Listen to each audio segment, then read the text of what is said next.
ठरले तर मग आणि नशीबवान या 2 मालिकांच्या आगामी महासंगम भागाच्या 11 डिसेंबर प्रोमोमध्ये मोठी नाट्यमयता पाहायला मिळत आहे. प्रोमोच्या सुरुवातीला प्रिया, उर्वशी आणि सावी बोलत असताना प्रिया एक महत्त्वपूर्ण विधान करते. ती म्हणते, आपले हात बांधलेले असले तरी बाहेर असा कोणीतरी असेल की ज्याचे हात मोकळे असतील. यावर उर्वशी लगेच प्रतिसाद देते, हो, आहे असा एक जण. त्यांच्या या संवादातून मोठी उलथापालथ होण्याचे संकेत मिळतात. या संवादानंतर रुद्रप्रताप आणि गिरिजा यांच्या संगीत सोहळ्याच्या कार्यक्रमाला उत्साहाने सुरुवात होते. सायली सुंदर अँकरिंग करत कार्यक्रमाची शोभा वाढवते.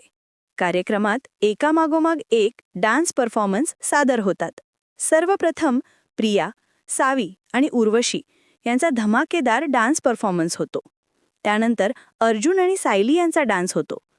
कार्यक्रमात मोठा ट्विस्ट येतो जेव्हा गावातील एक तरुण उर्वशीकडे काहीतरी आणून देतो आणि तिथेच एक धक्कादायक विधान करतो. तो म्हणतो, गिरिजा, तुझं लग्न ठरलेल्या टायमिंगवरच होणार, पण ते रुद्रप्रतापशी नाही तर माझ्याशी. यानंतर रुद्रप्रताप आणि गिरिजा यांचा रोमॅन्टिक डान्स परफॉर्मन्स सुरू होतो.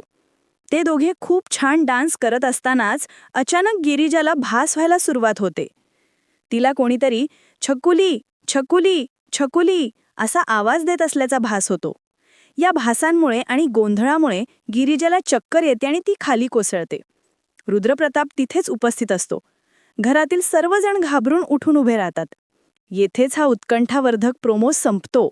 गिरिजाला नेमके कशाचे भास झाले आणि हा तरुण कोण आहे हे पाहण्यासाठी पुढील भाग नक्की बघा.